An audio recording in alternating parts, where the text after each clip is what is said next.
guys. Okay, next. Who's next? Deepak. 40, 50, 60, 17. 17th one. Maybe he's not ready. Gayatri. Ma'am. Okay, 17th one. Okay. Pavitranam pavitram yo. Pavitranam pavitram yo. Pavitranam pavitram yo. Mangalanam cha mangalam. Mangalanam cha mangalam. Mangalanam cha mangalam. Daivatam devatanam cha. Daivatam devatanam cha. Daivatam devatanam cha. Bhutanam yo vyavaf. Sorry. Bhutanam yo vyayaf pita. Bhutanam yo vyavasti pita. It's a tongue twister for me as well. Vyayaf pita. Vyayaf pita. Correct. Bhutanam yov. Okay, yo plus va. Yov vyayaf pita. Bhutanam yo vyavaspita. Vyayaf pita. Vyayaf pita. Okay, next. Jyoti ma'am. Yatas sarvani bhutani bhavantyadi yugagame. यतः सर्वाणि भूतानि भवन्त्यादियुगागमे यतः सर्वाणि भूतानि भवन्त्यादियुगागमे यस्मिंश्च प्रलययान्ति पुनरेव युगक्षये यस्मिंश्च प्रलयं यान्ति पुनरेवायुगक्षये यस्मिंश्च प्रलयं यान्ति पुनरेवायुगक्षये यस्मिंश्च च प्लस प चप यस्मिंश्च प्रलये रिपीट ना यस्मिंश्च प्रलयं यान्ति पुनरेवायुगक्षये ओके संतोष तस्य लोकप्रधानस्य जगन्नाथस्य भूपते तस्य लोकप्रधानस्य जगन्नाथस्य भूपते तस्य लोकप्रधानस्य जगन्नाथस्य भूपते विष्णोर्नाम सहस्रं मे शृणु पापभयापहम् विष्णोर्नाम सहस्रं मे शृणु पापभयापहम् विष्णोर्नाम सहस्रं मे शृणु पापभयापहम् भयापहं पह that should be clear भयापहं शृणु पापभयापहम् शृणु शृणु पापभयापहम् शृणु पापभयापहम् ओके लितिका यानि नामानि गौणानि यानि नामानि गौणानि यानि नामानि गौणानि विख्यातानि महात्मनः विख्यातानि महात्मनः विख्यातानि महात्मनः ऋषिभिः परिगीतानि ऋषिभिः परिगीतानि ऋषिभिः परिगीतानि तानि वक्ष्यामि भूतये तानि वक्ष्यामि भूतये तानि वक्ष्यामि भूतये not vashyami vak ksha is half you have to still hold the ik vakshyami वक्ष्यामि correct One more time. Vakshyami. ऋषिभिः परिगीतानि तानि वक्ष्यामि भूतये. ऋषिभिः परिगीतानि तानि वक्ष्यामि भूतये. Correct. Next, Gayatri. ऋषिर्नाम्नां सहस्रस्य.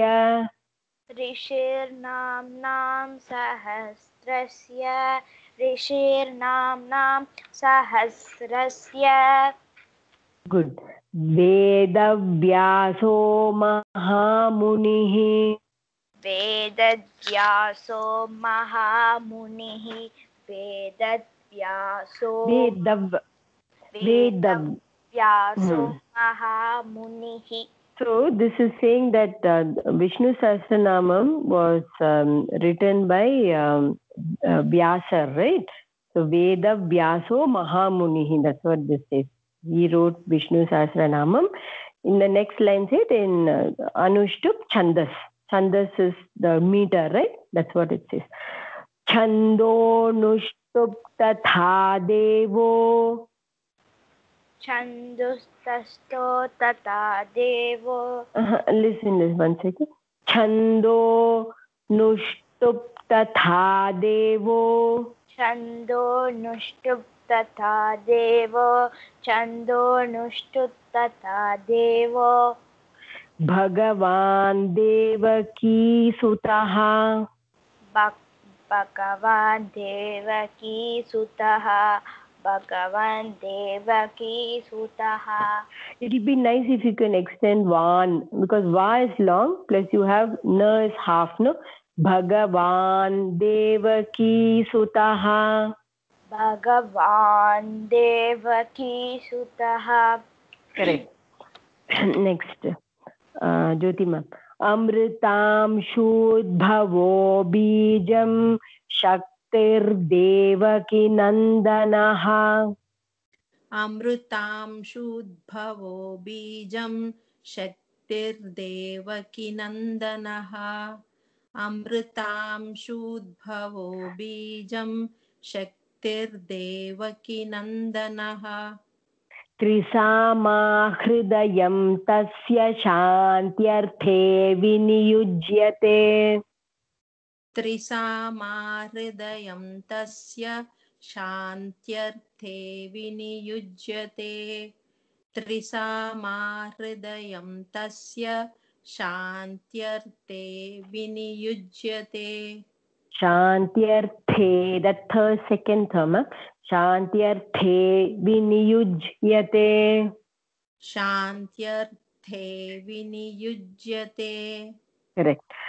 Litika. No, Santosh. Vishnum Jishnum Mahavishnum Prabhavishnum Maheshwaram. Vishnum Jishnum Mahavishnum Prabhavishnum Maheshwaram. Vishnum Jishnum Mahavishnum Prabhavishnum Maheshwaram. Anekarupa Daityantam Namami Purushottamam. Anekarupa Daityantam Namami Purushottamam. Anekarupa Daityantam Namami Purushottamam. Don't stop after Namami. If you stop, then me will, it will sound longer. Namami Purushottamam. Anekarupa Daityantam Namami Purushottamam. Better now. Yeah. Litika. I don't know if you have this. Sri Veda Vyasa Vacha. Do you have that? Asya Sri Vishnor Divya Sahasranam. It should be there. Okay. Yes, okay, we'll ma'am. start with that. Om Asya Sri Vishnor. Om Ashya Shri Vishnor. Om Ashya Shri Vishnor. Your Asya pronunciation needs some small correction. Asyash. Ya plus ish. Yash. Asyash Shri. Asyashri. Asyashri. हाँ. Vishnor Divya Sahasranamas. Vishnurdivya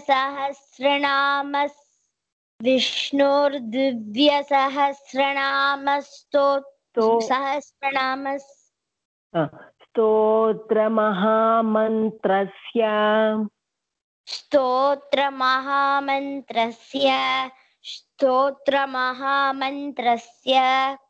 Asya Shri Vishnor Divya Sahasranamas Stotra Mahamantrasya. Asya Shri Vishnurdivya Sahasranama Mahamantrasya. Good. Asya Vishnor. Shri. Okay, make it long. Huh? Vishnor. No is long plus ir is coming. No, nor. Like that. Repeat. Asya Shri Vishnurdivya Sahasranama Mahamantrasya. Good. Shri Vedavyaso Bhagavan Rishihi. Shri Vedavyaso Bhagavan Rishihi. Shri Vedavyaso Bhagavan Rishihi. Anushtup Chandaha. Anu Anu Anustupshan Anustupchandaha. Anustupchandaha. Anushtup Chandaha. Anustupchandaha. Shri Mahavishnu Paramatma. Shri Mahavishnu Paramatma. Shri Mahavishnu Paramatma. Paramatma Sriman-Narayano Devata. Paramatma Sriman-Narayano Devata. Paramatma Sriman-Narayano Devata. Shri Mahavishnu Paramatma Sriman-Narayano Devata. Shri Mahavishnu Paramatma Sriman-Narayano Devata. Shri Mahavishnu Paramatma Sriman-Narayano Devata. Okay.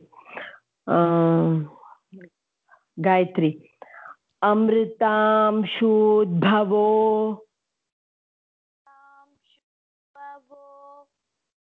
Amritam Shudbhavo. Bhanuriti Bijam. Bhanuriti Bijam. Devaki Nandanas. Devaki Nandanas. Hello. Srashteti Shaktihi.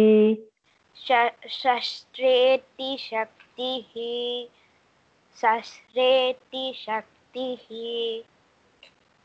Okay, next.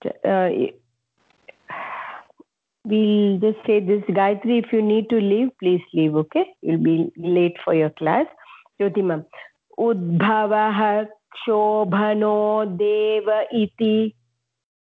Udbhava Kshobano Deva iti. Udbhava Kshobano Deva iti. Udbhavaha ma'am. Visargam kshana, we don't hold it, so leave the visargam.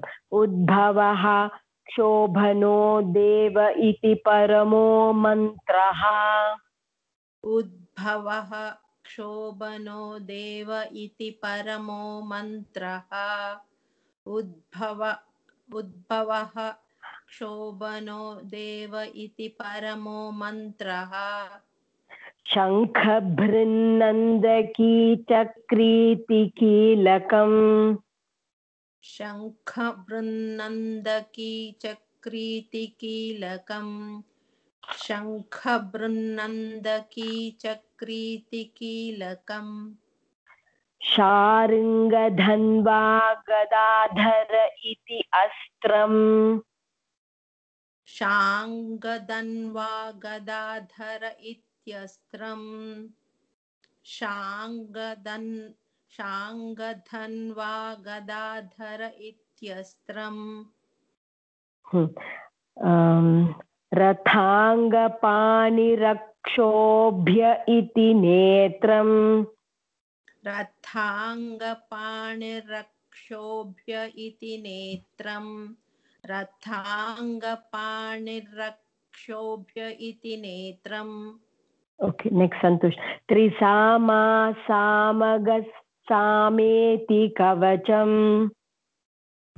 त्रिसामासामगस्सामेति कवचम् त्रिसामासामगस्सामेति कवचम् आनन्दं परब्रह्मेति योनिः आनन्दं